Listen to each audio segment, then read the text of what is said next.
Hello, everyone. Happy Friday. Welcome. We have a big show today.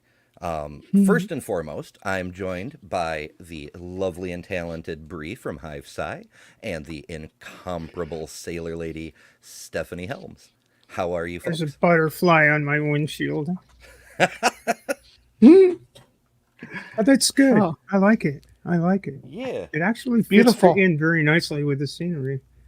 yeah. The color's Nil's good at gorgeous that. too. Mhm. Nil's been hiding in Mhm. plain sight for billions of years. Yeah. All right. So, So yeah, here we this this are.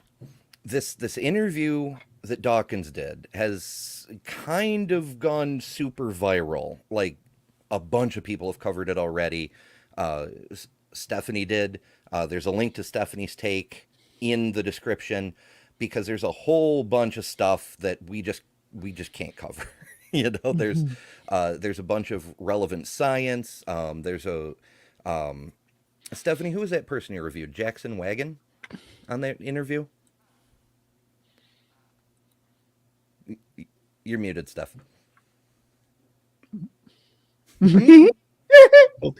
The old muted mic trick. Yeah. Yeah, that was Jackson Wagon really did a tour de force video, mostly responding to the odious Matt Walsh and the what is a woman question, and getting into the biology stuff and that kind of thing that Dawkins should know, and You would think. apparently is either does and ignores, or is just not widely read outside of the field of outside of his specific field. Well, I Yeah. have a take on that.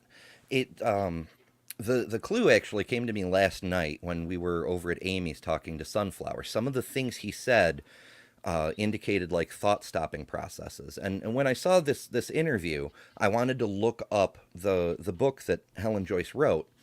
And it turns out the first 50 pages are available for preview on Google Books. So I read through some of them, and holy crap, they are chock full of propaganda. And I think that's the key. That's the thing that's getting in the way for Dawkins and a bunch of others, because propaganda by its very nature is a thought stopper. You hit the the idea before you get to the level of knowledge in your cognitive thinking, and it stops you from going any further because you're like, oh, this is the absolute principle, I'm done. And propaganda is a sneaky bastard because when it's done properly, people will hear it, internalize it, and repeat it, and not even realize that they've been infested with propaganda. And we're all vulnerable. The only defense is to be aware that we could get hit by it any time.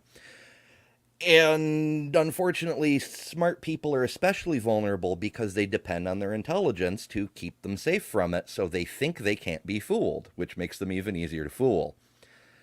And the way Dawkins talks in this interview, I really think that's what's going on. And he, of all people, should know better because he's the one who created the idea of memes back in his book 40 some years ago. This idea that ideas themselves could spread like a pathogen across a population. And here he is. He's been victimized by the concept that he himself put name to. It's very telling. So obviously, we're not going to get through the entire interview.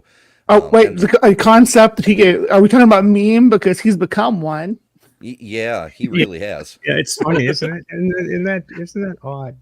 Isn't that Uh so odd? he's got Well, this like crotchety old man stuck in his way vibes to me. That's what he's giving off these days. And I mean, he even talks about it in this. Well, we'll get there. We'll get to there in this interview. He talks about how almost all of a sudden the only people who will talk to him are extreme right wing people. You know. Yeah, and you see that in his comments too. Like, and I don't know, he keeps doubling down on it. Like, he did Mm-hmm. a couple interviews before this that were trending in that direction, and then after this, he's leaning hard into the transphobia. And he still has those fanboys that come through his comments. Oh, thank you for being a beacon of both science and rational thought and so forth. And it's just, he doesn't realize that he's been partisanized. And I think I but yeah, we'll get into it. We'll take a look at a couple of the pages of the book too, so we can point out where the loaded language and the other features of propaganda are, and how they're so nefarious. for the purposes of a little bit of background, um, which I think Richard is missing. Uh, all of this fits into a body of work, and a tradition of feminism. I mean, you can talk about, Matt Walsh wasn't the first person to address the question, what is a woman? I mean, most famously, Simone de Beauvoir in The Second Sex wrote, uh, I'm paraphrasing, a woman isn't born, she's made, basically. So I want to, just before we start, I want to. Were you sorry? Were you finished, Steph? And I was just going to say, if you really want to know where a good deal of the rhetoric you are hearing now comes straight out of a 1979 book by Janice Raymond called The Transsexual Empire. And that is the text for the gender critical movement. If you haven't read it, you should probably, if you're at all interested in the background to all of this stuff. I mean, Janice Raymond quite famously, on I forget which page, but early in the book, says that transsexuality should be morally mandated out of existence. Sound at all familiar? This is 1979. There's so much history, rich history of transphobia that comes out of what became called trans exclusionary radical feminism. Mm-hmm. Raymond was actually a Catholic sister. She was one of the Sisters of Mercy once upon a time. So she came out of that. Her strongest influence at the University of Massachusetts. Oh God, I just slipped out of my mind. It'll come to me again.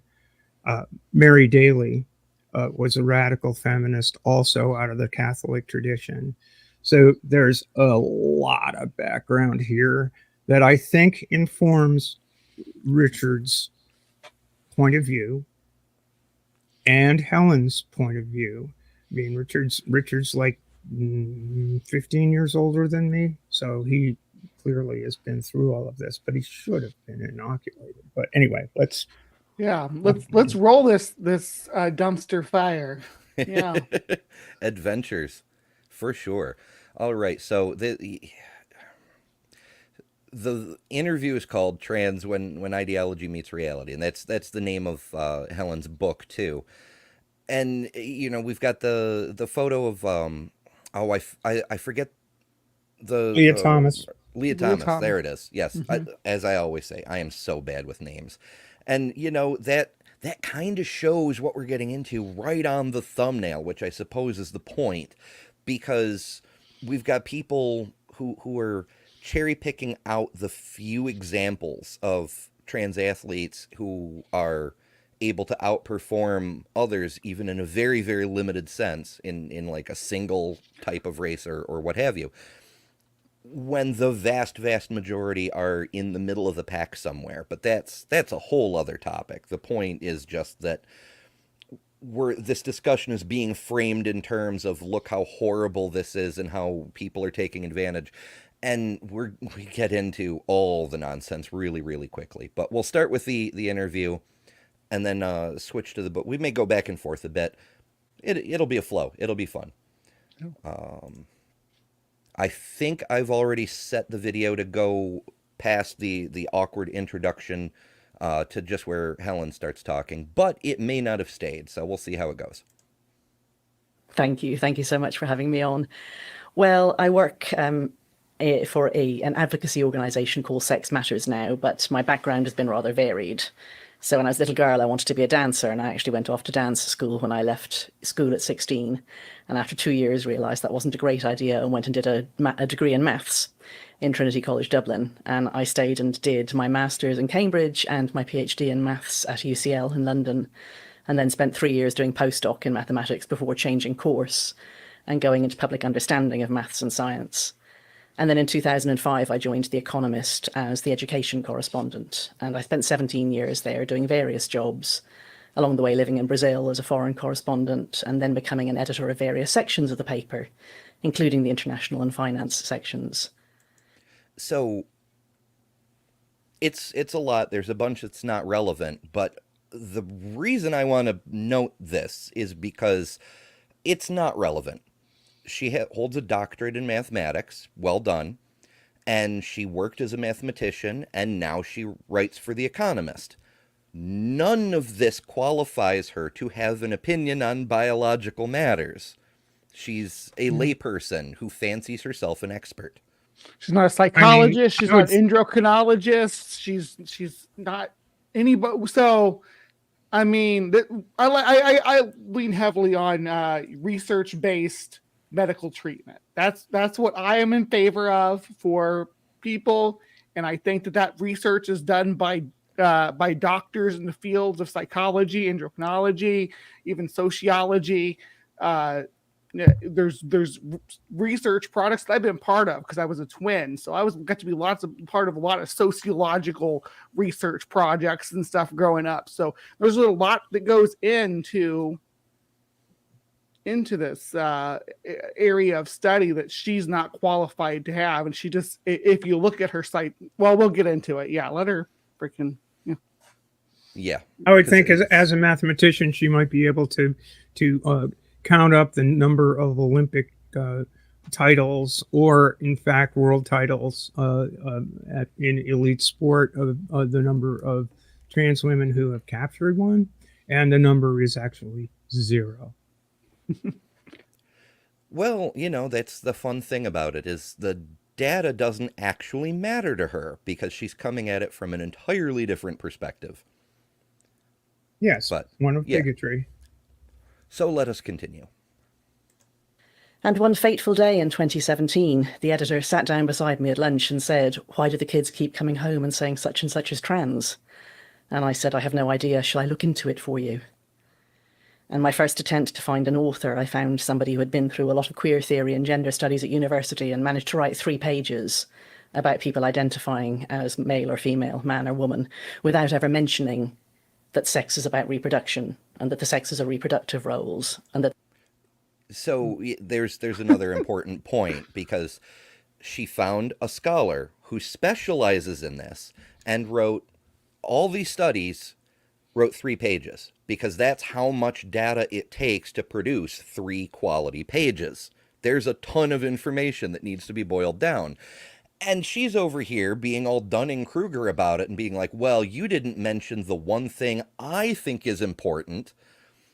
And it taps into so much history, so much internalized misogyny, because, as she put it, sex is fundamentally about reproduction. To her, a woman is a uterus, and the rest is just gift wrapping. Which is weird. Yeah, that's fundamentally standing in total opposition to feminist theory since de Beauvoir and before. These are the people who want to be. I don't want to be called a person with a uterus, but want to define whether or not you're fit. The category is if you had a uterus. It's bizarre. They're boiling women down to their reproductive systems and then saying, "Hey, don't boil us down to our reproductive system." It's counterintuitive to me, but I don't know what you guys think. Yeah, it strikes me as really weird because she introduced herself with her academic credentials. She's a doctor, a PhD mathematician, and she writes for one of the most well-respected publications in the freaking world. And yet, by her own criteria, she should be considered just a uterus. And it's disgusting. But it's also weird. Oh, well, let's carry on a bit. But they're evolved categories. And I had to bin that piece, and I ended up writing it myself. And by this time, I realized that there was a lot of very odd stuff happening here. And that turned into my book, which came out in 2021. It is a very odd phenomenon because I'm used to continua wherever I look. I mean, there's tall versus short, fat versus thin, old versus young. All these things are a smooth continuum. The one thing that isn't is sex. I mean, sex really is binary. There's no question about it. Bullshit. He's denying the existence. So I want everybody to think about the last time they're standing in a big crowd like Disneyland or some theme park or national park, someplace where there's a huge crowd of people, and you look around, how many gingers there are that you're seeing in that crowd. There are more intersex people than there are the amount of gingers you see, however many that is. There's like what 0.2% more or something like that intersex people in that crowd. So visualize that. That is the amount of the population that Dawkins just denied existence to. Just based on what he said, that it's binary. It's these two groups. So as many people as there are gingers in your crowd at the zoo, that is how many people he's saying these people don't count. Yeah, that's an excellent point. And I'd also like to reiterate something Forrest Velkai said in his coverage of this with Stephen Woodford. Mm-hmm. Dawkins should be able to see just from that sentence he uttered how far off base he is, because as he put it, everything in biology is a spectrum.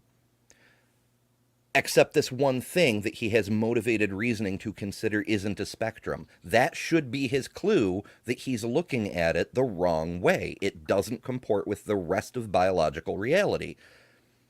Is that really the case? Or is there maybe a bias involved? Male or female, and it's absolutely clear. You can do it on gamete size, you can do it on chromosomes. And so it is. Yes, you can. And that's where it gets obviously screwy, because intersex people are a huge group, but additionally, there's multiple ways to define sex. Many of them, as he mentioned a couple: chromosomes, gamete size, there's hormone levels, there's how a person was raised, there's others. Sounds like a suite of characteristic to me, doesn't it? Yeah, it is indeed. It is indeed a suite of characteristics, and no one can include the people that Richard and Helen consider to be biological females. Say it again. And biological females, and those who don't fit their definition. I mean, there are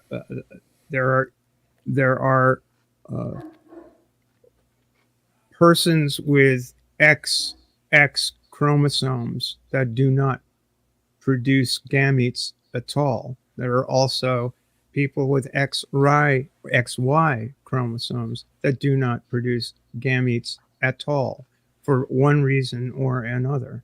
There are people with XY karyotypes whose phenotype is 100% female. Who I'm getting there, sweetheart. Give me time. Who were raised, socialized as girls, grew into adulthood as women, and through one circumstance or another might have discovered that their karyotype was not typical of a woman.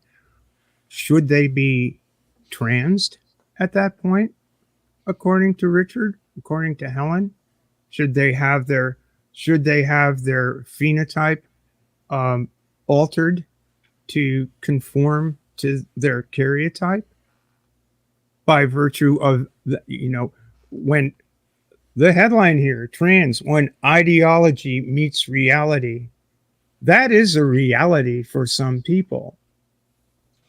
And I am perfectly comfortable saying the ideology that we're dealing with here is coming from Richard Dawkins and Helen Joyce, not from trans people, not from intersex people, not from people with differences of sexual development.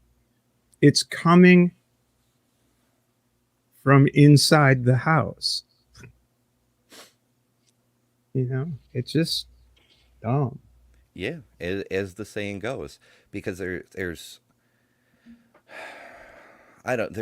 so many different ways to go with that.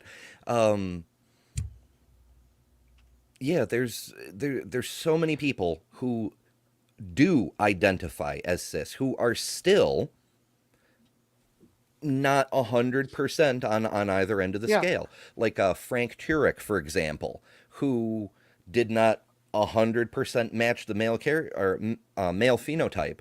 He karyotypes as male. I assume he does. That's another problem.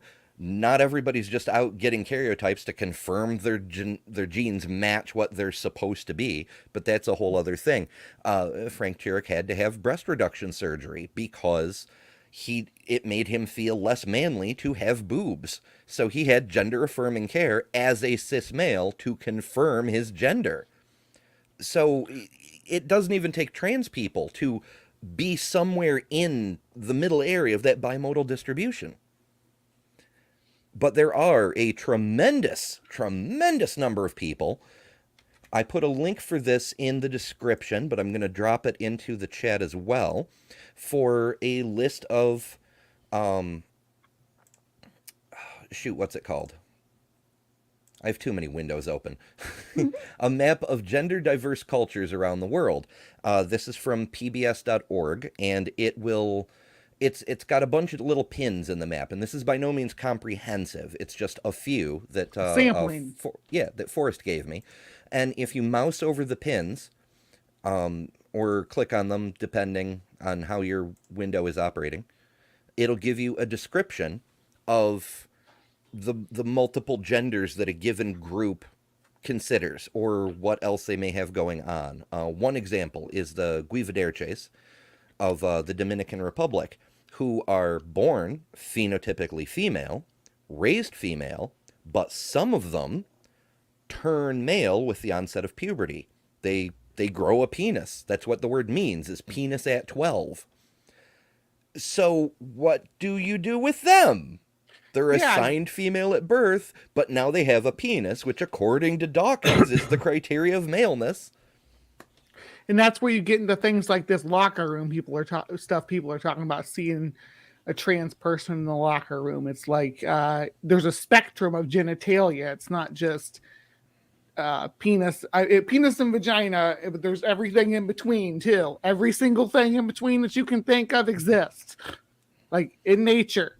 So yeah, you don't get drawing the line based on that and the shape of it instead of the identity of the individual. Well, we'll get into that as we move into this conversation. Yeah. As Dawkins acknowledged, everything in biology is fuzzy, and that includes sex, which he, as a biologist, should damn well know. To me, as a biologist, distinctly weird that people can simply declare, I am a woman, though I have a penis. That seems to me to be a strange distortion of language, because language is useful as something to express your thoughts clearly. And so I'm bewildered by it, and I was fascinated to read your book, and I learned a tremendous lot from it. While I'm about it, I could recommend a couple of other books. Irreversible Damage by Abigail Schreier. Oh, goodness. Yeah, so he's going to recommend a whole bunch of transphobic nonsense. But Now, was the Irreversible Damage, is that the one that was based on all the Mums Board anti-trans people? Or Yes, it is. Mumsnet, that's what it is. Mumsnet, a bunch of trans, and it was based on a survey of concerned parents off of mostly gender websites. It and it was what the irreversible damage wasn't published, but it's based on that research.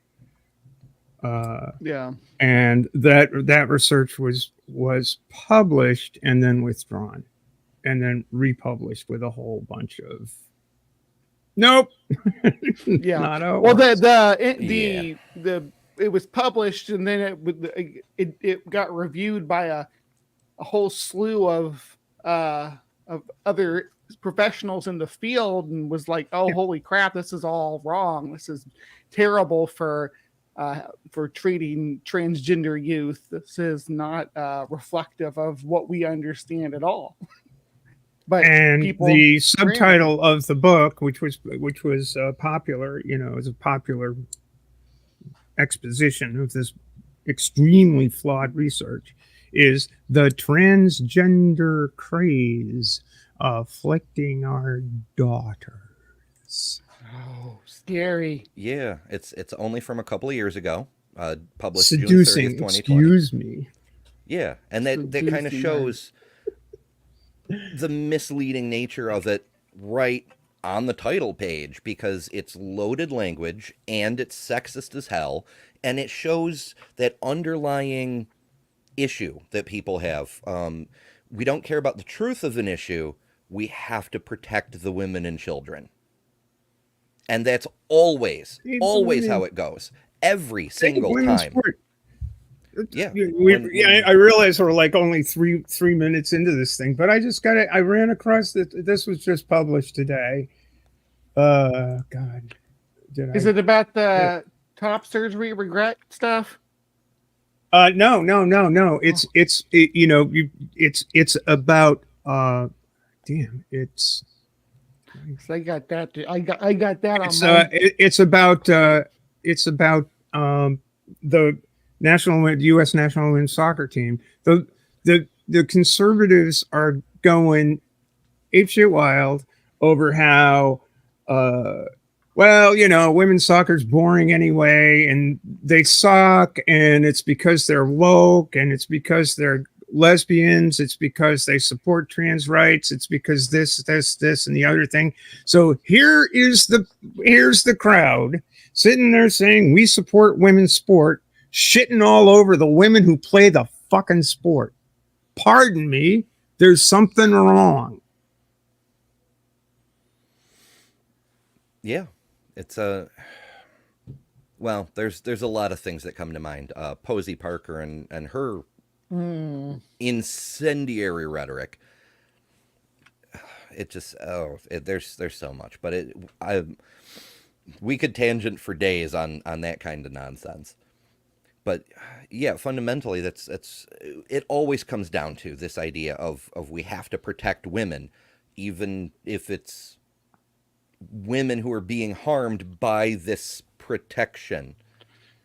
Yeah, like things like bathroom policies and locker room policies are going to affect more cis women, or maybe gender non-conforming cis women, than it does any number of trans people, because there's orders of magnitude more gender non-conforming cis women. Yeah. And then there's also the backfire effect. These places where they've started to enact bathroom bills, where you have to use the bathroom associated with what's written on your birth certificate. And they say, oh, well, we don't want men coming into the women's room. But then they end up with a fully transitioned trans man coming into the women's room because that's what the law requires. And it doesn't make any damn sense, but people aren't thinking about it further than the surface level platitudes.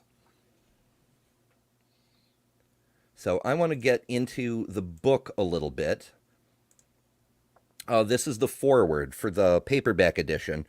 The hardback edition came out, there was backlash, and so Dr. Joyce wrote a bit about her feelings on that. And I just want to go through this thing because there's a lot to point out here. The arguments in this book are based on facts that until recently were universally accepted. Right there, not true. The concept it's so insane to me because the concept of gender even being applied to sex only came about in the 1970s. It got popularized with people like David Bowie, who kind of pushed the boundaries of where gender and sex cross. But it used to mean categories. It's been in the English language since the 1300s, but it wasn't popularly used as a synonym for sex until very recently.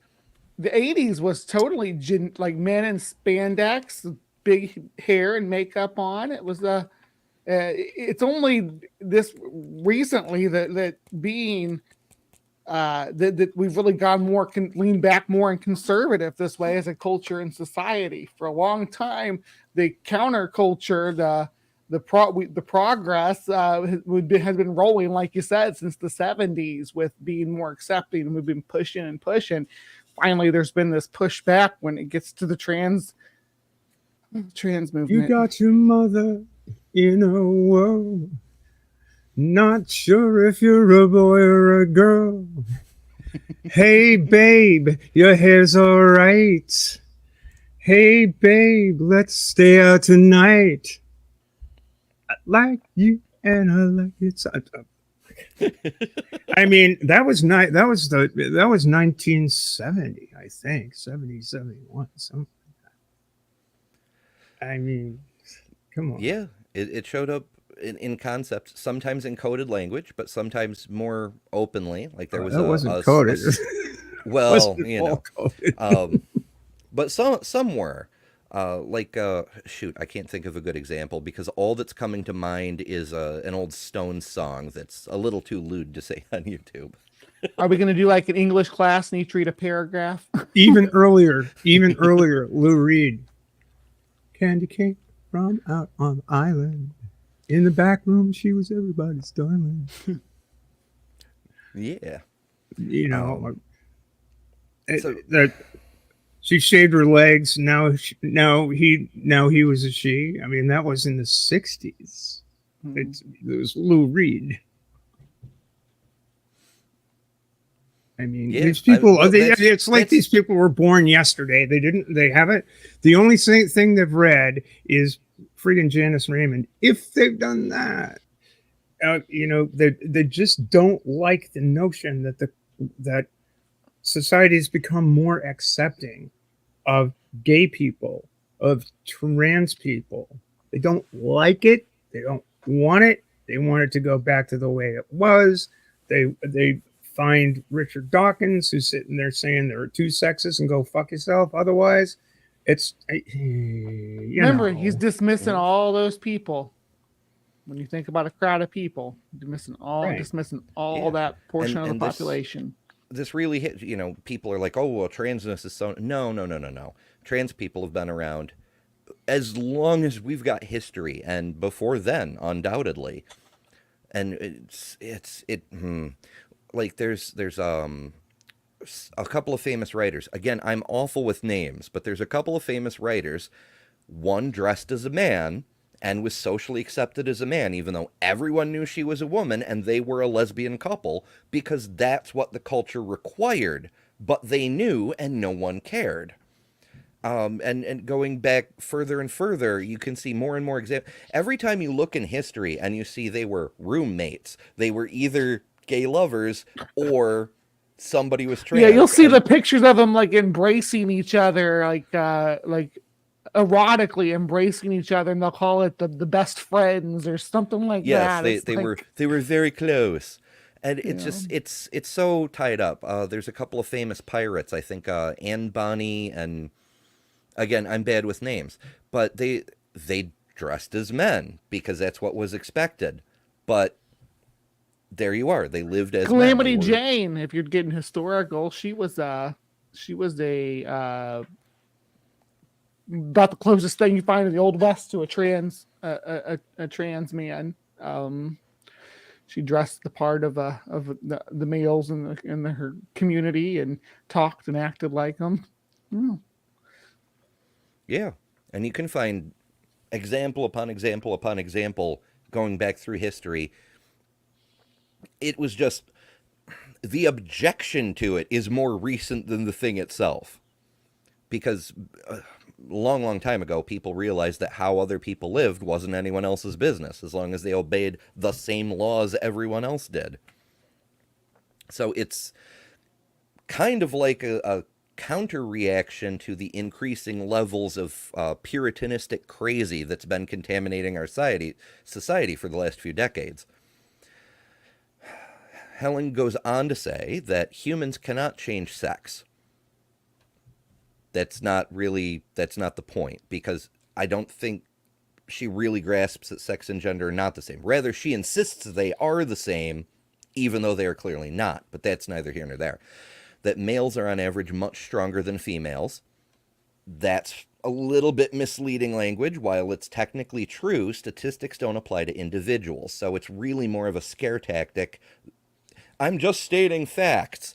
It's a scare tactic, you know? And commit nearly all violent and sexual crime. Now, there's an important point to be made here. While it is true that most violent and sexual crime is committed by males, the data we have is severely skewed, because if you are a male and you get sexually assaulted by a female, you cannot report it. In some states, that's not even considered a crime. But if you do report it, and you manage to get past all the social barriers about, oh, are you a victim now? The police will often laugh at you or say, hey, you should be happy because, you got some action or some bullshit like that. That's not to diminish what women have to suffer because of our fucked up rape culture system. But the data's not accurate. But that's not really the topic we're on today. When the hardback edition was published in July 2021, Helen came under vicious attack. She was accused of thinking women were inferior to men, of branding all men as rapists, and of calling for the death of trans people. Of course, she did get statements like that, threats like that, because there are extremists on both sides. People react with intense emotion when someone comes for them or their loved ones. However, the fact she feels the need to put it in the first paragraph of her book, it's not relevant to what she's saying. She's using the social backlash as further justification for how right she is. This is the persecution complex, exactly what we see from evangelical Christianity. Oh, they're pushing back on me because of what I believe. That proves I'm right, and also I'm the real victim here.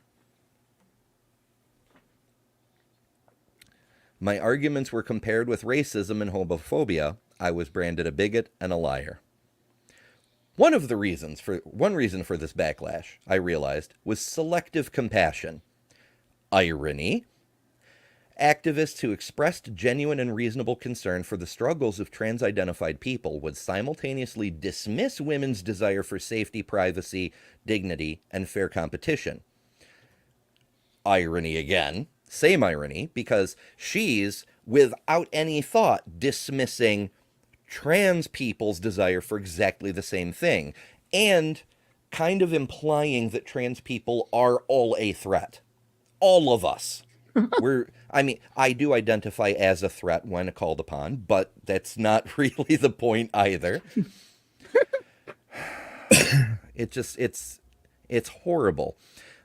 Unlike those activists, I feel compassion both for people who feel at odds with their sexed bodies and for the people, mainly women and children, because we gotta protect the women and children, more rhetoric, who are harmed when sexual dimorphism is denied.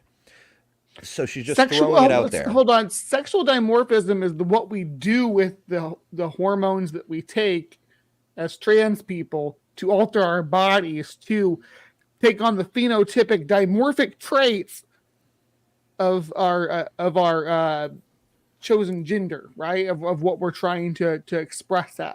So, and we do that in order to conform to the physical demands of the role that we're trying to fill in the society, right? we're wanting to have the feminine figure, and we use the feminine voice, grow our hair out, maybe not always though. I mean, any of these things can be supplemented, right? You can take them away, and it doesn't take away. You can take away all of them, and it still doesn't take away from your womanhood, because your womanhood is inside of who you are and it's part of your identity. What we're trying to do is sculpt your body, which I don't know. That's people say they feel like they're born in the wrong body. I've never felt like that. I've always felt like my body betrayed me at puberty. Kind of was more of what happened. Yeah, that's a better description. I'm like you. I've never really. I think that's it's a phrase that gets used constantly. Sometimes with people who are well-meaning, sometimes not with quite so friendly intent. But I've always thought of it as a shorthand that many trans people use to kind of at least attempt to describe the sensation or the feeling of gender dysphoria, of the feeling of, which is not a precondition to being trans. One doesn't need to necessarily have that. To be gender nonconforming, or this and that. But more broadly, there are butch trans women, there are femme trans women, there are conservative trans women. I mean, there's that Jenner individual, and they're come in all shapes and sizes: tall, butch, femme, sexy, not so sexy, old, and young. I mean, it's just, there's tons, but even at that, there are very few of us. There aren't a lot in terms of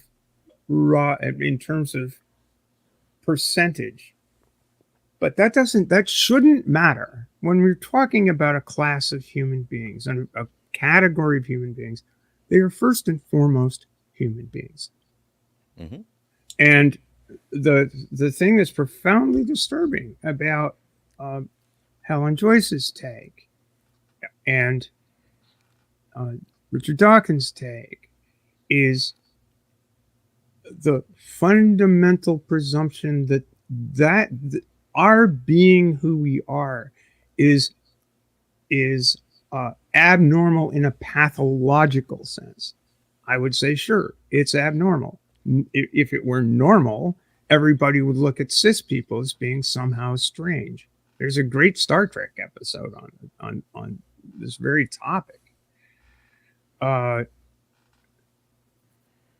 Sure, it's abnormal, but it's not pathological in any way, shape, or form, any more than it is a pathology for someone to have an out of bounds, according to Dawkins, karyotype.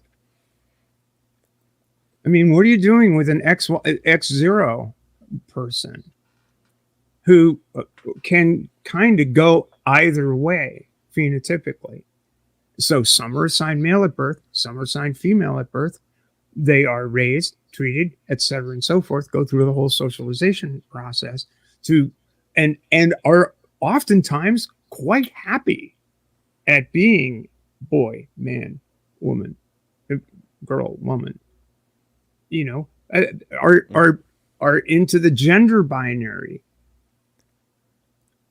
but yet are ambiguous.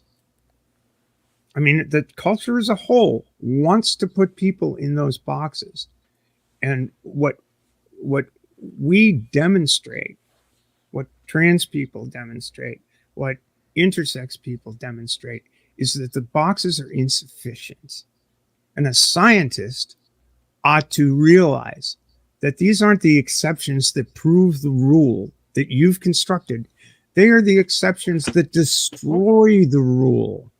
That falsifies, according to science, falsifies your construction as both sex and gender being a binary. And if science isn't falsifiable, if you reject the ability to falsify it with data, you're no longer practicing science. You're off into the land of, but I really, really believe so. And that should be another clue for somebody like Dawkins that he's off on the wrong track. But it's more subtle than the other stuff he's already overlooked. But Bre, something you said about the use of hormones to make bodies look the way they should reminds me of a video from TMM last week where he pointed out that he himself was put on hormones to make his body look more like it should. And he could get that treatment because he identified as a male and was getting male hormones to make himself look more male. The same is true with females. There are women who take female hormones, estrogen, estradiol, I can never pronounce that one, but hormones. People take spironolactone to suppress cis women do to suppress their testosterone production because as they go through menopause, some of their bodies change and become more masculine, and it helps to fight off those effects. So, men get low testosterone as they age. That's why there's this big conspiracy about the testosterone levels in men dropping since the 1940s so dramatically. And they don't stop and consider the fact that people are living 30 years longer than they were in the 1940s on average. So there's a lot more older men that have lower testosterone because they're in their 60s and 70s. Yeah, there's never been so many people every year. There's never been so many people in their 70s alive in that year or at one time. It's people are living longer. More people living into their 80s. It really does impact that. I'm sorry. I actually work a little bit in this industry, so I know a lot about hormone treatment plans and things like that. Because I have to write them on occasions. The point I'm getting at, though, is what you said about how a woman isn't what your body looks like, it's what you feel. That isn't just trans rhetoric. The fact that cis people need gender-affirming care to fit into the bodies that they accepted from birth. They don't have a problem with being their cisgender, but they still need a little bit of help tweaking their bodies to make them look like they should. So it's not even trans people who are saying this. We get that from cis medicine. The idea that's with children, hormones for children too, and puberty blockers and things like that. Puberty blockers are first and foremost prescribed for precocious puberty, and the percent of children ages like 8 to 12 or whatever the age range that they talk about there. It's more people that are doing that to suppress puberty, precocious puberty, like orders of magnitude more than anything prescribed for trans children. It's the numbers aren't even comparable.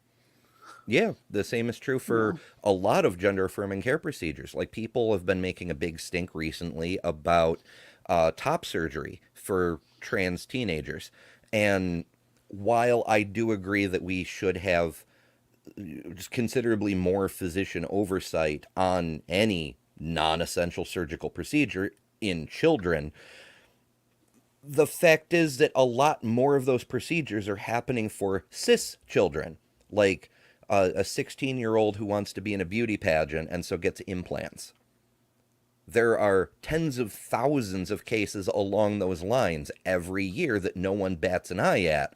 But if you dare to suggest that a trans child might need cosmetic surgery in order to avoid significant psychological repercussions, you're the freaking devil. And things like facial surgeries too, same situation there. I went to, I always like to give this anecdote of my personal experience, but when I graduated, 2022, 3 3 of the girls I went to school with had different noses than they had when I went to school with them. By that time, they had gone and gotten their nose done with their 16th birthday or whatever, and that was completely normal in the 90s. But and now if a teenager wanted to get something done like that, is it okay? What if they're trans and they want to get it done to better conform to the gender that they identify with?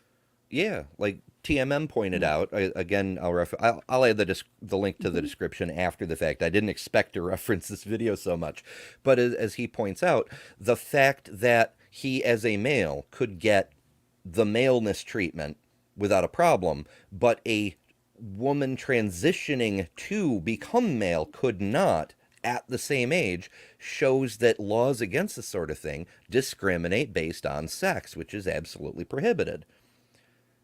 And it's so fucking stupid, because we can argue about whether treatments like this are appropriate for children. I think there's a lot to be said about children of any gender having medical procedures below the age of majority. But that's a separate discussion. The fact that we're in a situation where if you're a boy, you can have certain medicine, if you're a girl, you cannot, is not, it's just mind-blowingly dumb. It's harmful. And I don't understand why people in the 21st century don't see any problem with this, because it conforms with their beliefs. I think it's important when talking about the healthcare aspects of any of this. I mean, to understand, or at least read a little bit into, what,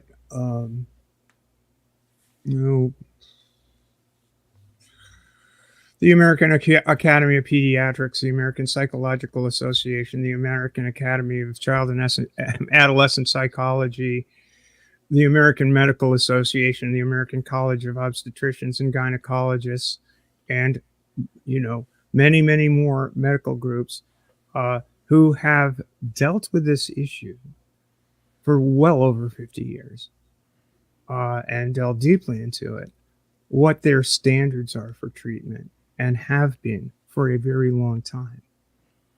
I mean, if you're going to be discussing this from a point of view of education, you really ought to see what those standards are.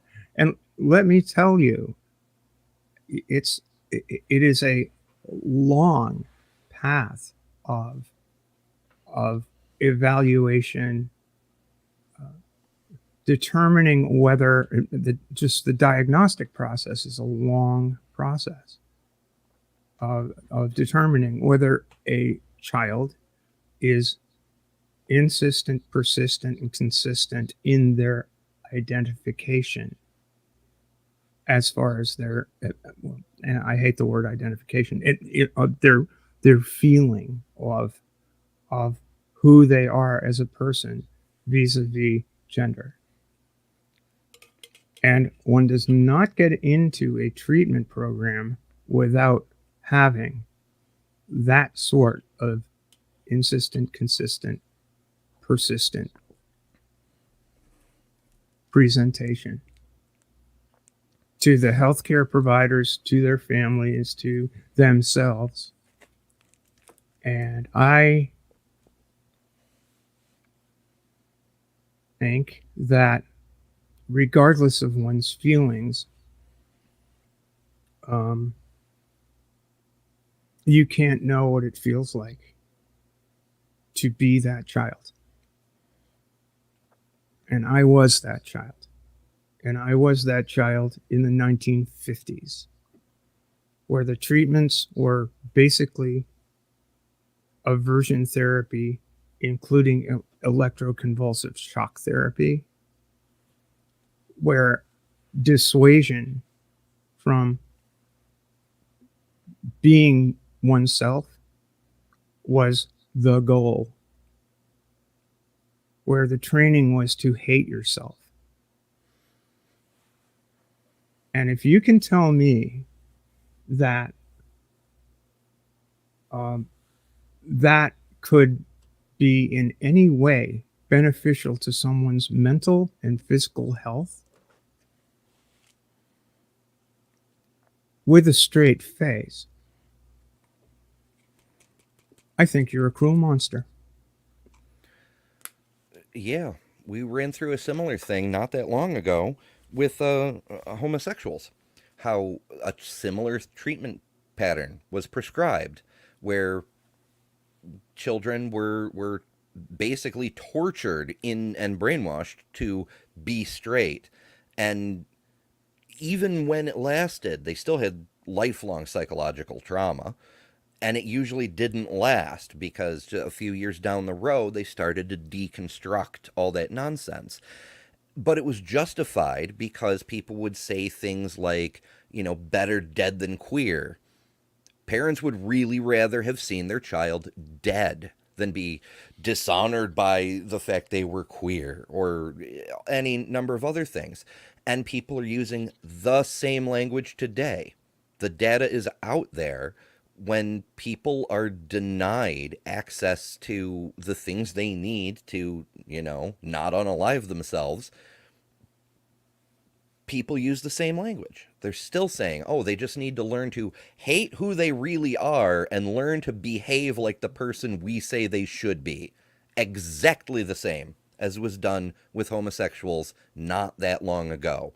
And everyone at this point, except for the most extreme religious zealots, fully admits that that was absolutely wrong, morally reprehensible, and our society fucked up. But they don't hesitate to talk about trans people in exactly that same way today.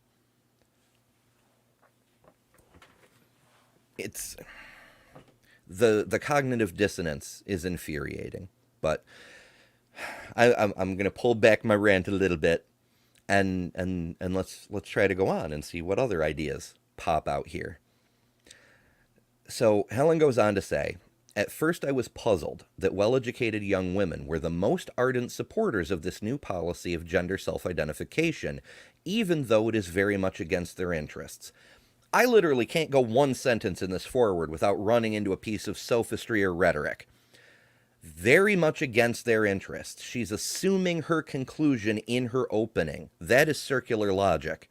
And it's also wrong. And that's infuriating too, because she is a very well-educated person. Even though her PhD is in mathematics, her brain obviously works. So, whatever. A man may be embarrassed if a female person uses a male changing room. A male in a communal female facility can inspire fear. That's important, because it shows what this is really about. This isn't a problem with trans women or trans people. The problem, as Helen Joyce sees it, is people who are men who are trying to victimize women. She's confused these two concepts of the threatening man who might hurt women with a trans woman who just wants to be a fucking woman and pee in peace. Not the same thing, but she cannot separate these ideas. She's not mad at trans people. She thinks she is, but that's not what she's describing as the threat.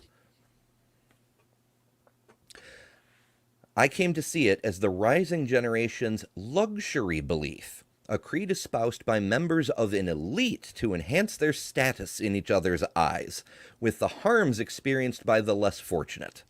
If you have social and financial capital, you can buy your way out of problems. This is a fun thing for a person who was literally born with a silver spoon in her mouth, who's talking to another person who was born with a silver spoon to say, but whatever. If a facility you use jeopardizes your safety or privacy, you will simply switch. It is poorer and older women who are stuck with the consequences of self-ID in women's prisons, shelters, and refuges, hospital wards, and care homes. Helen seems to have the idea that a random man could simply declare, I am a woman, and go to a women's prison, or a woman's shelter or a woman's hospital ward.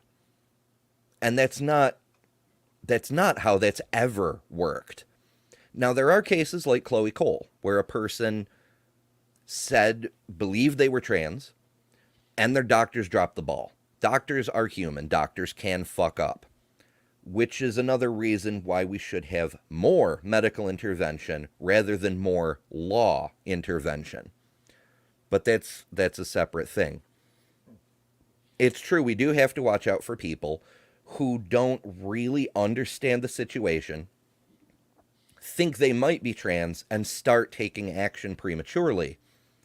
That's a valid thing, but that's not the same issue as this issue. The fact that fuck-ups happen, that people, especially teenagers who are all full of hormones and don't understand who they are yet, make mistakes, and that doctors make mistakes, has nothing to do with the people who are trans people who are suffering because of the overreaction to this separate issue. I'm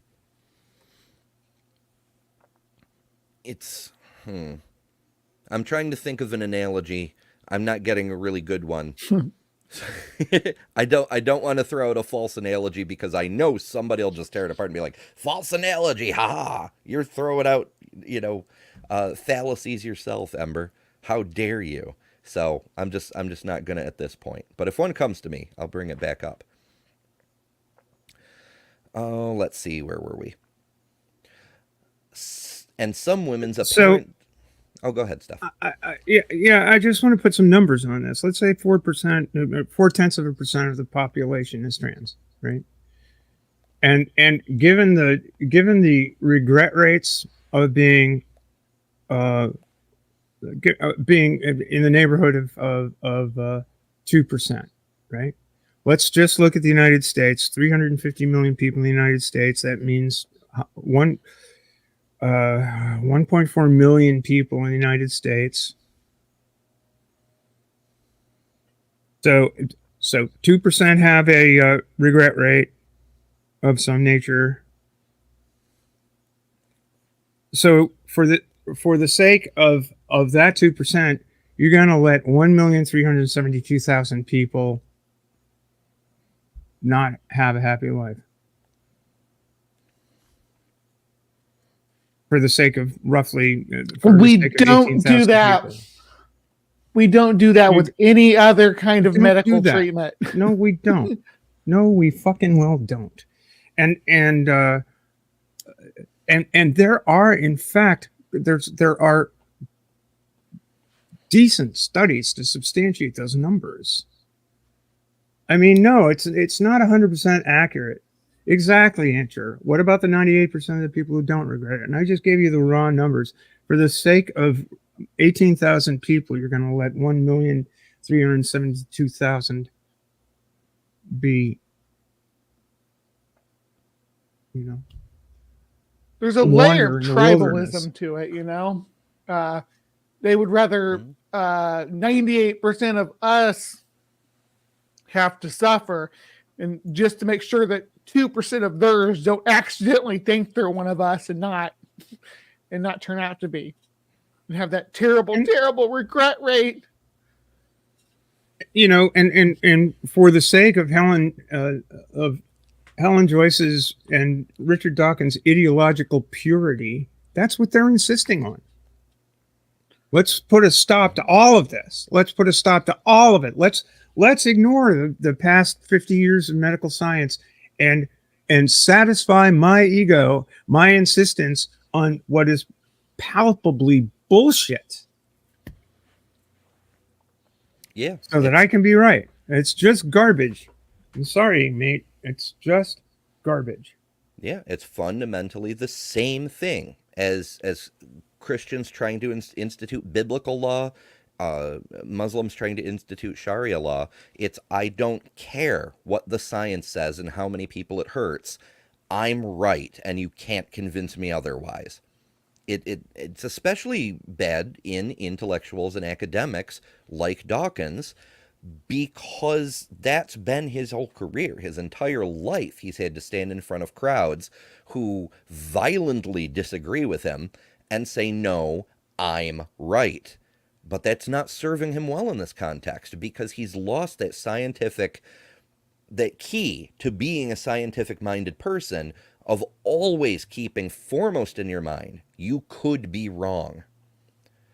And it's disgraceful in his case, but it's also harmful because people like him and Matt Walsh, and it's a damn shame that those two fall into the same category, even if it's only on one issue, will happily abandon all the people who don't fit into their idea of how things should be for the sake of being right. They say, well, why can't the trans people just be the gender they were born as and suffer quietly so the rest of us can live happily? But that's exactly what was said about homosexual people, about queer people, about every group of people. Go back a little bit, you don't have to go very far, and in some parts of the country it's still true, every flavor of brown people. Why can't they just suffer in silence so we can live the way that will make America great again? Or the UK right. in Dawkins' case. More stats, okay? And first of all, the surgery regret rate that I know of best, just because it's stuck in my mind, was about 30% of the people who have had knee surgery regret having had knee surgery for whatever reason. It just doesn't work out. The regret rate for bottom surgery for both trans men and trans women is approximately 2%. Again, and according to the American College. Is it the American College of Plastic Surgeons? I think it is. I've got the statistics somewhere. But anyway, the major plastic surgery group in the United States. There in 2020, there were 1,213 trans female patients who had bottom surgery. 1,213. There were a thousand something, maybe it might have been 1,100 trans men who did. So there's an explosion of surgeries. 2,000, 2,300 surgeries roughly in an entire year. Now, granted, it was 2020, that a lot of surgeries got postponed that year. So maybe the number is higher, but still, it's not a huge number. And the vast majority of those people have better lives, are much happier with their with the way they walk in the world, literally and figuratively. Yeah, they can fit in better. And so what's the issue? And the right wing,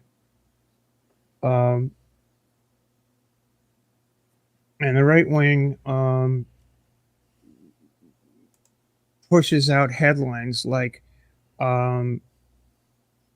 medical robots are being used in genital surgery to crank out sex change operations. That's what you see in headlines. I mean, it's the sensational bullshit. So cranking out 2,300 operations in a year, really? And aside from the fact that medical robots in the 20 teens and 2020s these days, it's like they're a huge boon to surgeons in making the surgeries less onerous, et cetera, and so forth. I mean, the rhetoric is just garbage too. And it doesn't conform with the facts on the ground. It doesn't conform with medical practice. It doesn't conform with anything. It's just being used as for ideological purposes. Again, what is this ideology that people seeking healthcare have, as opposed to the ideology that is 100% directed at making sure they don't get the health care they need. Garbage. Yeah, and I'd like to add a caveat onto that as well. While I will preface by saying I'm aware that examples from one's own life. I forget the term for that offhand. My brain is it's just not behaving today. But examples from one's own life don't equal data, but it can show that there are exceptions even to the regret rate. A good friend of mine is in the final parts of transitioning to a male. He is a trans man. He had his bottom surgery, and it was fucked up. There was a terrible, terrible infection. That happens. Yes, things were not great. And so he had to have another surgery to undo his bottom surgery in order to get better, and then go back and redo his bottom surgery. He ended up with his penis attached to his abdomen so it could stay alive while his groin area healed. He doesn't regret the transition, but he regrets the surgery because it went so very badly, not for any reason to do with gender. And female to male surgery is far more complicated because if hormones alone will make changes down there, but some people aren't satisfied with it. It's just the kind of thing. And the surgery. Look, the surgery's complicated, and female to male bottom surgery is far more complicated than male to female in lots of different ways. And it happens within surgeons. And the surgeon I saw in 2002, I know of a woman who went to the same surgeon 4 years earlier, and she had a very terrible experience, and I had a very delightful one. So it's just hard to know. Mm-hmm. Personal experiences with doctors do vary. Go look at MedMD if you're interested in seeing the variety of consensus that people have over any doctor in any field. That's what's so funny about these people with their regret rates. A lot of that's based on having a bad experience with a doctor you didn't gel with or something along those lines. Mm-hmm. And finding the right doctor for any kind of service is very subjective. Some people like a doctor that's really emotionally invested. Some people feel uncomfortable with that and just want to have a very clinical experience. So it all depends. Beamsy put a link in the chat that he wanted me to call to your attention. It's a this meta study.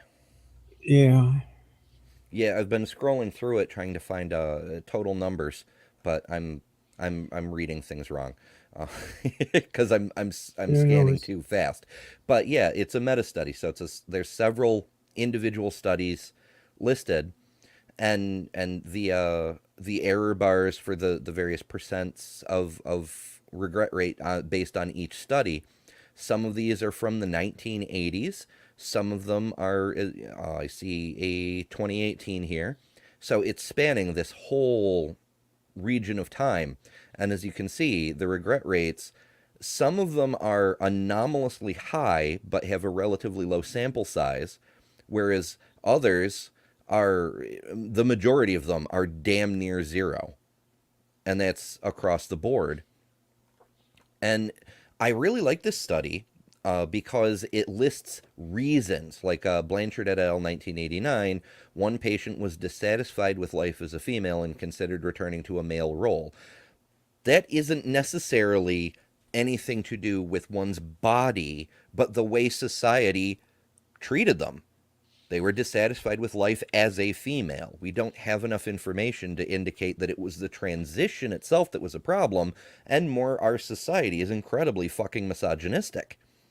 A lot of regret comes from pressure from from family, pressure from Just your social group. no acceptance from your family and social group Right. is what a lot of people back off of it for. A lot of people that I Right. talk to and have personal experiences with have that story. So when people tell, for every person that tells their detransition story that it was some kind of leftist doctor nefarious movement, there's 15 people that I've talked to that said, yeah, I just couldn't take it when I was a kid to have that pressure and bullying in school as a trans person. So I detransitioned until I was an adult and then transitioned again. Yeah. That's the norm. I mean, Arden will tell you that's her story.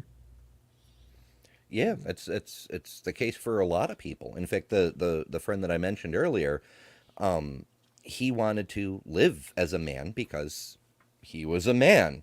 So he took the steps necessary. The bottom surgery thing was more of a relationship issue because he's been in a long-term relationship with his fiance, and they wanted to be able to do what people in relationships do without having to use artifacts. I don't know why I'm beating around the bush. They didn't want to use a strap-on. They wanted to be able to do it, Yeah. Yeah, and that makes sense. It's a valid thing. That's Carol brings up in the chat. Not Carol. Andrew says, my chest was still growing into my late 20s. Actually, it's a kind of a personal anecdote. I was considering, like, okay, if I'm going to go into the hospital and have this procedure done, might as well have the boobs done too. So I spoke with my surgeon. He does those things, and he said, "You know what? You've been on hormones for 4 years. You should wait." And he was right. Puberty takes a while. This shit doesn't settle in for a while, whether it's your first time around or your second time around. Things settle in. I never had BA. I just never had it. It's like, I got this is fine. I'm good. Yeah, and it's weird. That in turn touches on back to the concept that Bre brought up, that being a woman or a man or an NB like me it's all a mental thing, because there are cis women who do not feel like they're enough of a woman, so they get gender affirming care, whether it's implants or removals or what have you. And it's similar on the male end of things. But there's other women who don't get care. And, as a minister, I've had to do some counseling type stuff over the years. I'm not a licensed therapist, but sometimes people just want somebody to talk to who has to swear never to tell, I'm familiar with the trade. Yes. And people sometimes need reassurance. I don't feel... So, no naming names, because more than one person has talked to me about this sort of thing. Male performance. The inability to perform, even though you've got the equipment. You are, as a cis person, if the plumbing doesn't work, you feel like you're not really a man sometimes. So tell me something. Tell me something, Scott. No. We'll go there. I was going to do a Blazing Saddles thing, but no. Tell me that Viagra is not gender affirming care. Exactly. Be for real. Yeah. So yeah, there's so much to this. There's just layers upon facts. So much data going in every single direction. It's kind of like Dawkins. It's like if I was sitting down next to old Dickie and having a conversation, it's like, so tell me, doctor, is it tough for you to get it up? What, it is the sheer gall of these people to want to get into your personal life. It's like my mechanic told me I blew a seal. I told him stay out of my personal life. It's come on, buddy. Get Oh over no, that's yourself. just frost on my mustache. Yeah, but it's so easy. It's just like when we engage with religious people, particularly evangelical Christians, but anybody who's in your face about their beliefs. There's this underlying mental block. Like we can butt heads over the facts, the research, the provable claims, the falsifiable theories all day long, but we're not going to get anywhere until we flip over that rock of why they're fighting so hard for these things they have to know are not true. And I think that's what's afflicting Dawkins, possibly even Helen. Some people have other motives, but some people are just caught by this idea that I know what's best, this is right, nothing else matters. We see a little bit of that in this next paragraph. Helen writes, writing this book has meant abandoning much of what I thought I knew. That strikes me as very similar to, I used to be an atheist, but then I found Jesus. I had no idea that so few people who engage in online debates genuinely cared about facts or logic, nor that so many people would put partisan politics ahead of any concept of societal good. Holy crap.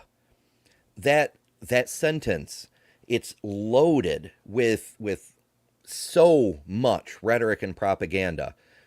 It's that the inverse of that glittery good. I forget the frickin' term for it. Propaganda terms are stupidly named anyway. But it's this idea that my idea is shiny, bright, and obviously true because it's so pretty. So everybody else's idea, the other side's idea, is gloomy and horrible and yucky, and therefore wrong. There's this presumption that I'm on the side of facts and logic, therefore anyone who disagrees with me is full of fallacies and wrong, which itself is a fallacy.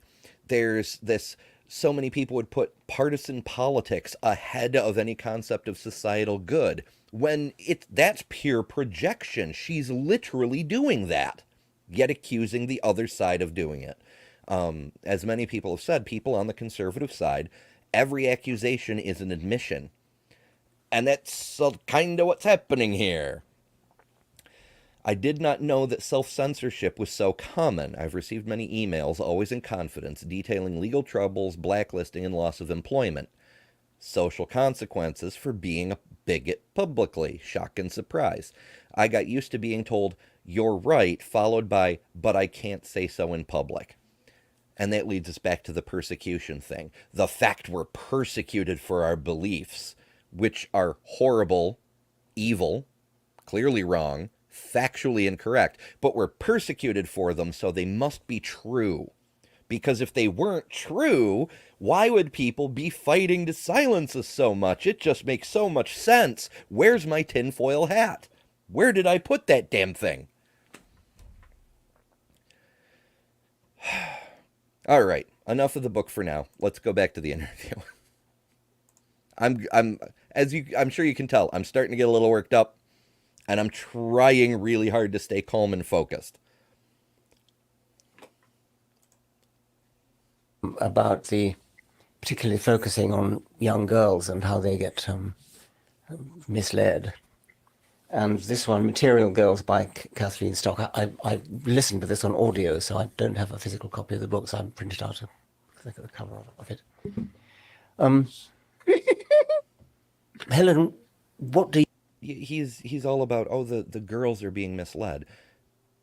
As Helen said, it's often women who are more in favor. And it's no fucking surprise why. Because gender roles, women are the compassionate, caring side. So, of course, they would be compassionate and care about people who are in a bad state and can get help for it and deserve to get help for it. But also, we live in a tremendously misogynist society. If you could continue to inhabit the body you have, but occupy a role in society where you stop getting told to smile every 15 feet when you walk down the street, maybe that would be fucking nice. I don't know. Do you think lies behind this odd distortion of reality? So that was basically the question that got me into this in the first place. And I mean, I've been thinking really almost full time about this for about 5 years now, and I don't have a pat answer for you. I think, like a lot of interesting phenomena, it's a lot of things. And the way Dawkins phrased that and the way Helen answered it shows that they're continuing to assume their conclusion. Why is this thing so wrong, and why don't people realize it? Never a thought crossing their mind. Neither one of them an expert on this subject. Dawkins should know a bit about it, but he's ignoring that, as we've seen. But neither one of them really understands anything about gender studies or queer theory or anything of the sort. And they're presupposing they're correct and everyone else is a crazy person. Get evidence-based treatment plans exist, and they're just pretending like they don't. Like this isn't the standard for the medical fields around the world. You know, for everybody around the globe doing these kind of gender affirming procedures. When it comes down to that, everybody is following these same protocols, and they're like, hey, and these non-professionals want to come in here and say, or people who have something dangerously tangential like Dawkins here does. I mean, a lot of people are like, oh, he's just an expert on anything that has anything to do with biology whatsoever, when clearly he doesn't. Clearly he's being very dismissive here and taking this huge chunk of the population and saying they're too marginalized to matter, which is gross. It's super gross. Yeah.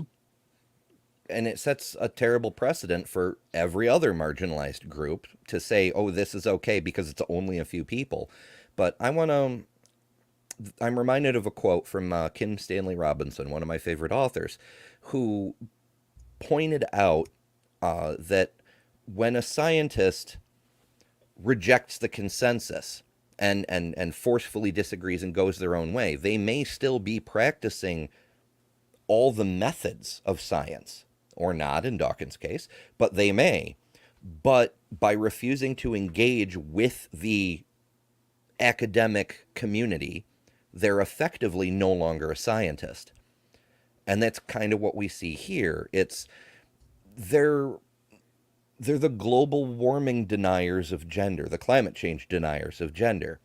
There's a 98% scientific consensus that climate change is a real thing. 2% disagree. Okay, cool. Humans never agree on anything. But those 2%, they're left out of the conversation because they're not engaging with the community and all the data that they have. They're refusing to see it. They're ignoring it. That's exactly the same as what's going on in gender studies. The consensus is from a huge number of medical associations and organizations, it's a real thing. It's not crazy talk. We're not crazy people. And humans deserve human rights. Trans people deserve human rights. And yet somehow, for some reason that I can only imagine is politically motivated, there are people like Dawkins and Helen who are like, no, we have to take a stand against this. Some people don't deserve human rights. Why do they even care? Well, we have to protect the women and children. And that's what I mean about propaganda. Because when it works, people don't realize that they've been infected with it and that they're parroting it back. I don't think Helen actually sees how much propaganda she's just thrown right out into her book. And Dawkins buys it completely, without question, because it confirms his own biases. He doesn't want to challenge his biases because he, too, has those destructive, dehumanizing memes caught in his brain. And he's too smart to be wrong, so everyone else must be. May I read something, share something? Yeah. What do we got? Oh, it's down below. This. Oh, that's a Bre thing. Hmm. No, not that's CCES's report. I figured that as long as people were throwing Yeah, studies isn't that in the great? chat, I'd kind of go ahead and do that. You know, throw a few of my own. No Yeah. regrets.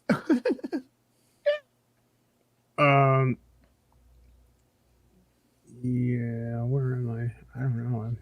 I've lost myself as well. Yeah, I feel you. Too many tabs. What I need to like get with Titan and figure out how to get like 16 monitors or Yeah, something. I know. Yeah. Where am I? Yeah, that's the DSM-5. Oh yeah, this is a response that was put out by colloquium of people at Yale University in response to DeSantis's shitty bill in shitty report bought and paid for by American Defending Families in the Ron DeSantis campaign. It's for the passage of the ban on gender affirming care, and I think this is relatively salient. And again, this is another place where a scientist like Richard might want to take a look at. The worst affront that Ron DeSantis has committed, not the worst, but just on the top of it all, I guess, the cherry on top is making me freaking root for Disney. Jesus Christ. Yeah, right. Go mouse, go mouse, go mouse. Yeah. I know. Evil corporation. Yay. Yay capitalism. Contrary to the June 2 report, repeated claims medical care for gender dysphoria is supported by a robust scientific consensus, meets generally accepted professional medical standards, and is neither experimental nor investigational. Your insurance company wouldn't let it happen if it was investigational, and people are getting The all over conclusion the place, of the June 2 report that medical research treatments for gender dysphoria do not conform to generally accepted professional medical standards and are experimental and investigational is demonstrably false. Medical care for the treatment of gender dysphoria, which for youth under the age of majority can include, but doesn't necessarily, gonadotropin releasing hormone agonists, GnRHA, or puberty blockers, which, you know, hey, Dick, do you know what they actually are? Do you know what they actually do? I don't think so. No, that's Richard Dawkins. And, you know, we talk about that. People talk about these things as if they know what they are and what they do, but they don't. Mm-hmm. I've had people come at me. I've heard people call in on Takis. There's a whole bunch of, these are used for chemical castration. How can you do that to children? My dudes, water in a high enough dose is lethal. It's every medicine. It's all about dose. Actually, GnRH agonists are used for a few purposes, attacking prostate cancer, ovarian cancer. That's one. The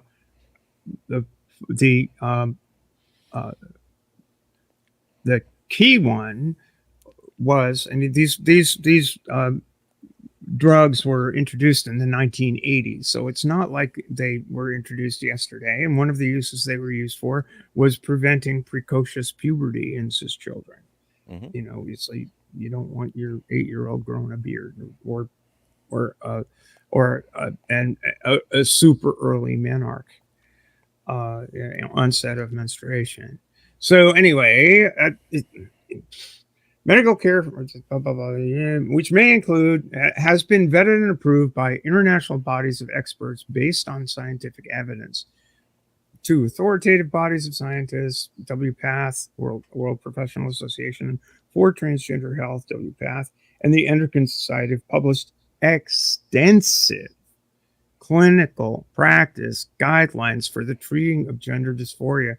These clinical guidelines are based on rigorous, structured processes that include a committee of scientific experts and peer review by additional experts. The guidelines are based on careful reviews of the scientific literature and revised periodically to reflect scientific developments. These long-standing clinical practice guidelines have been used by clinicians for decades. WPATH issued its initial guidelines in 1979 and updated them in 1980, 81, 90, 98, 2001, and 2012. And the next release should happen real soon. The 8th version remains in process. Again, this is last year, and incorporates systemic literature reviews and ample opportunities for peer review and revision. The original Endocrine Society guidelines were published in 2009 and updated in 2017.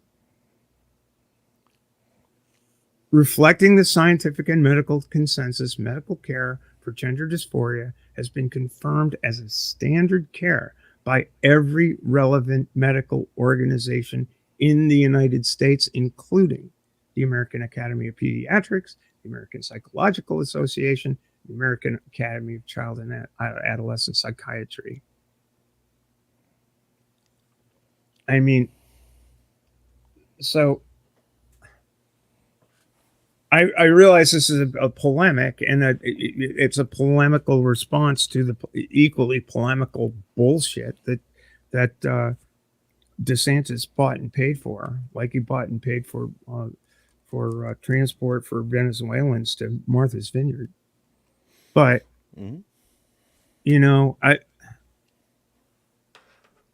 what people aren't letting happen is medical care that has been in place for decades. And popping it up, I mean, Helen's paper that you were reading there, or her thing is like, she suddenly discovered that people told her she was wrong. And she went on Twitter and complained about it. And it's the same thing with Dawkins. Have you read any of this stuff? Why should I bother? Why should I talk to people who have actually gone through the medical process, the process of evaluation? Why should I bother talking to those people? No, there are two sexes. There are two genders. That is the way it is. And as if you think differently, then I think you're wrong. Yeah. It's just like the what are you supposed to do with that? Who say shit like, oh, well, they didn't teach this when I was in school, so therefore it's wrong. It's new age woo-woo. What I learned when I was a child, that's true for all time. It's that same stodgy kind of thinking. And coming from Dawkins, it's really fucking disappointing.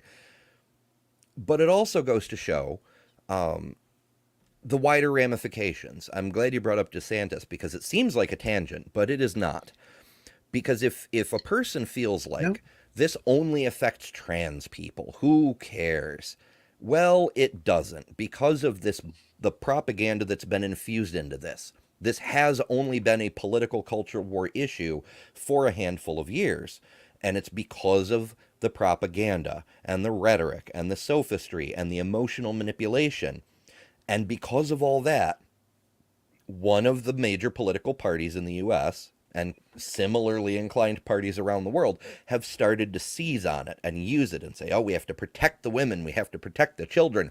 The Democrats are sending our kids off to go get mutilated, but only the Republicans will stand firm. And it's become a major platform issue, and as a consequence, it's a wedge issue. Of Florida, yeah, the entire state of Florida is a trash fire at the moment. They're banning books.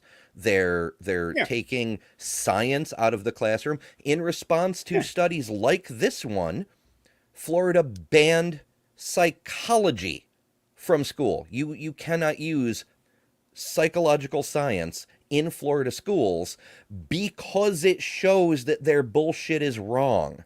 They have to ban science because being right is more important than being correct. And to hell with who it hurts, to hell with who it handicaps in the future, it doesn't matter because they're gonna win, by gum. So, yeah, it affects a lot more than just trans people because now it is a political issue. Now it is a culture war issue, and everyone is in the crossfire. Bre, thoughts? Anything? I got something I gotta say.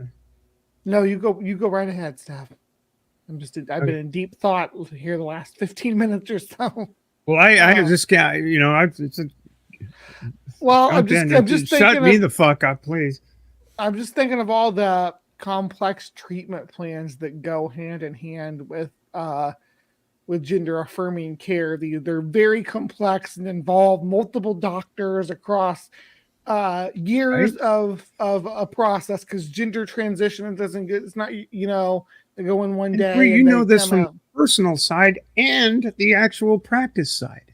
Yeah, I've experienced it myself as an adult, how much you have to jump through in order to get the gender affirming care. And there's a portion of social, or just generally expect that there's going to be a period of social transition first before you start a medical transition, where you may change your hair, especially when you're talking about minors, where you may change their hairstyle, the way they present to the world, the clothing they wear. They may try makeup or something of that nature, just to experiment with that. And that's fine for kids to be able to do that. And this is generally part of these treatment plans, is this transitional period. It's called a social transition period. Very common practice for anybody wanting to pursue these types of gender affirming care, which is going to start with, as a minor, it's going to start with puberty blockers, and you can be on those for several years without 2 years. Usually introduced at standard stage 2, and which is, I don't know, 13-ish, and to get you to 15, 16, right? And then if it's still going on, then maybe gender affirming hormone therapy.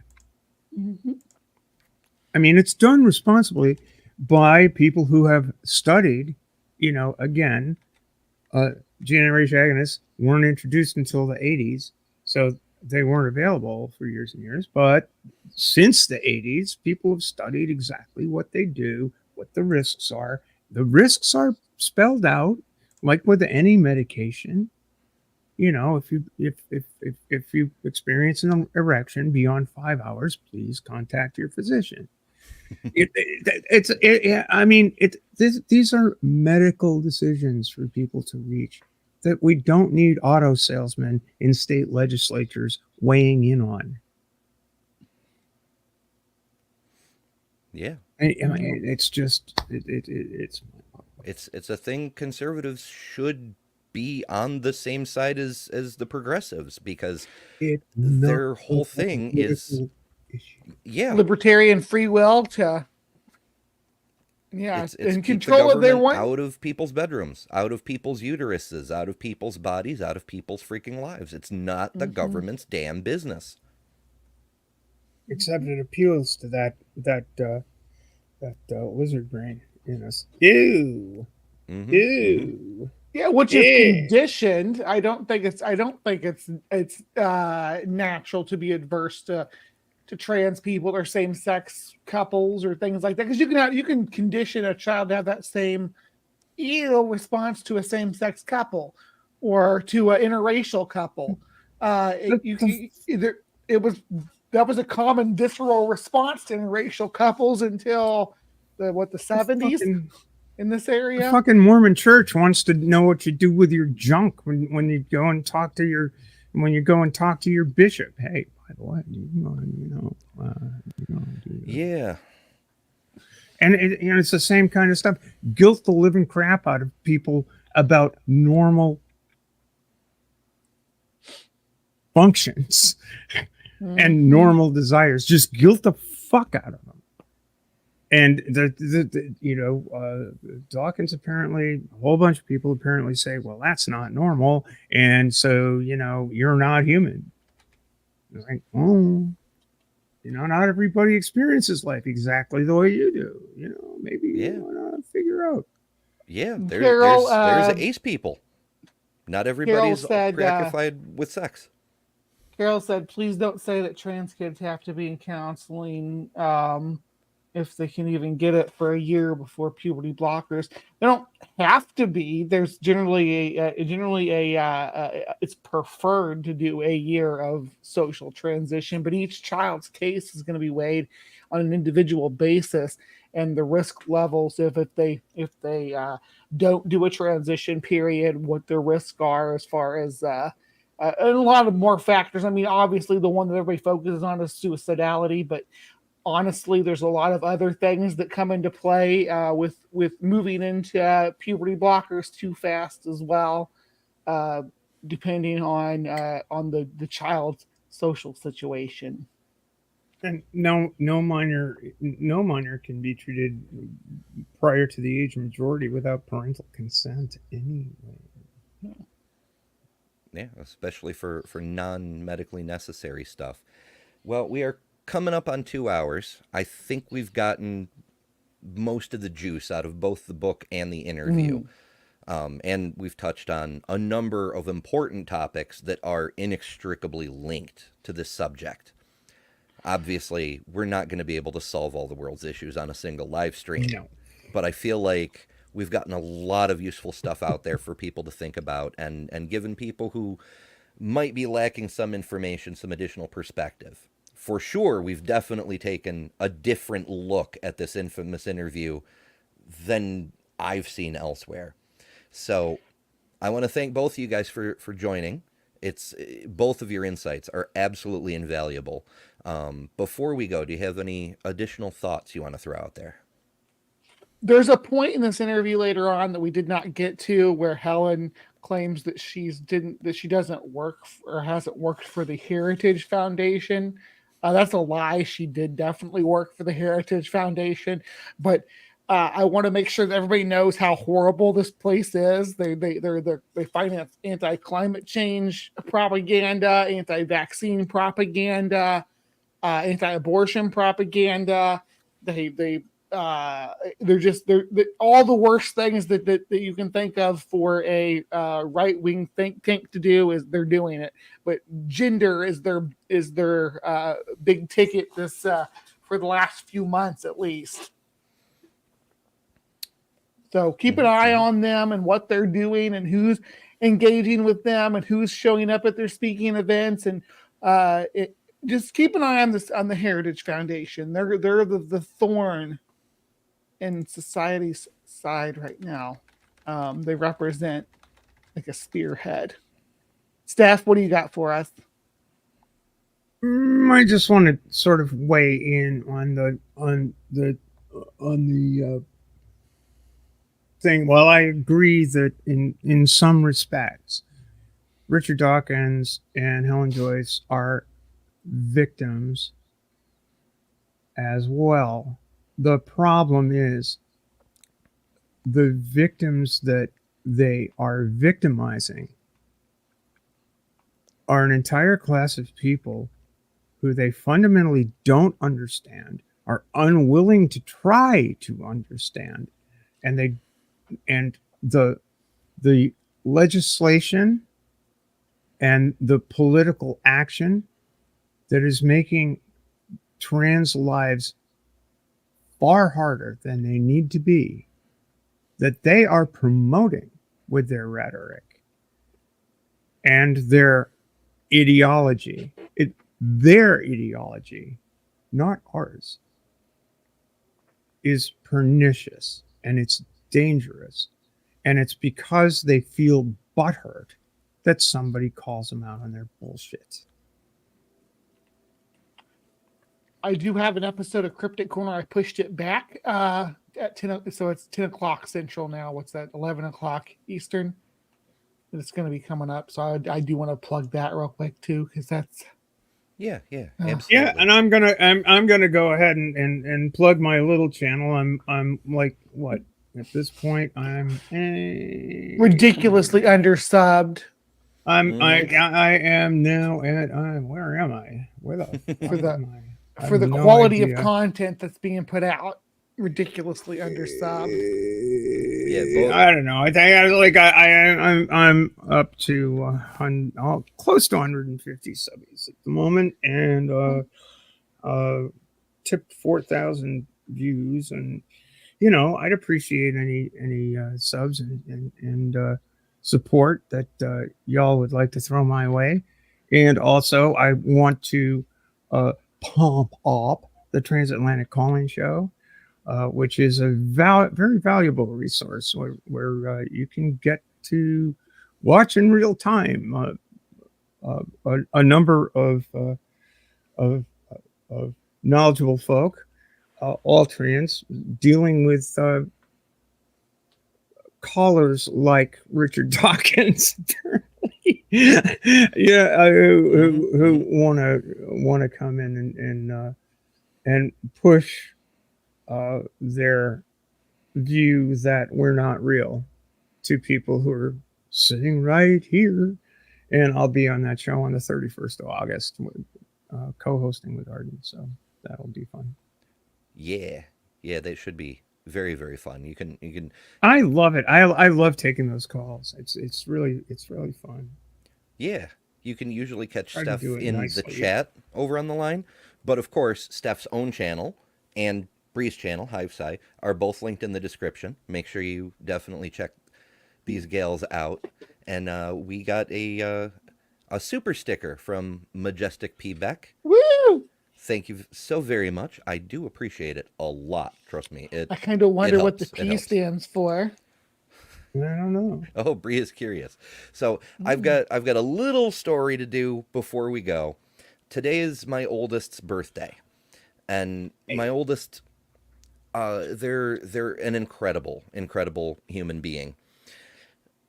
When they went through high school, there was a Christian club, there was a Bible club, there was the church school club, there was nothing for queer kids, and they took it upon themselves to create one, and they were told it couldn't be done. The city's too red, the school board will never support it, etc., etc.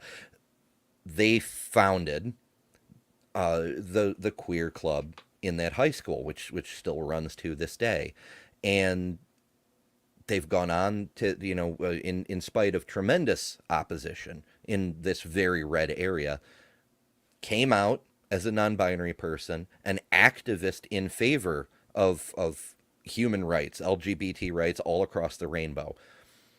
And they really, really inspired me because, I've lived my life with tremendous gender dysphoria, and I've just felt like I've had to deal with it because that's the world we live in. Suck it up, be a man, all that bullshit. But then when my oldest came to me and said, I need to tell you something, I worry about how you might react, though, and told me. I said, it was the first time I'd said to anybody in years, I didn't even have this conversation with their mom when we were together. I said, it's not just you. I'm like that too.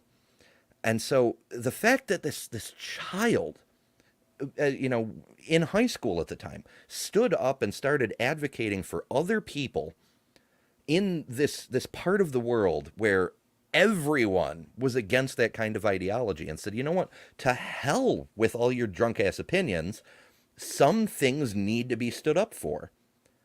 Inspirational to me, which is one of the reasons that I stand up now. I mean, I've never been the kind of person to shirk away from standing up for what's right, but to bring that issue to the forefront, in my mind, as well as other people in their lives, they've already made a tremendous difference in the world, and I'm really, really looking forward to what else they do. I don't expect they'll ever see this video, but they might. So I want to say happy birthday. and I love you very, very much. The actual birthday party is tomorrow. Happy birthday! Happy birthday to you. I'm so glad you got a parent who was so accepting, because not all parents are. Yeah. It's true. They were very worried about that. But yeah, things worked out mostly for the good. So I'm proud they took those steps. It's very good stuff. But yeah, so thank you guys all so much for joining us tonight. It is an important topic.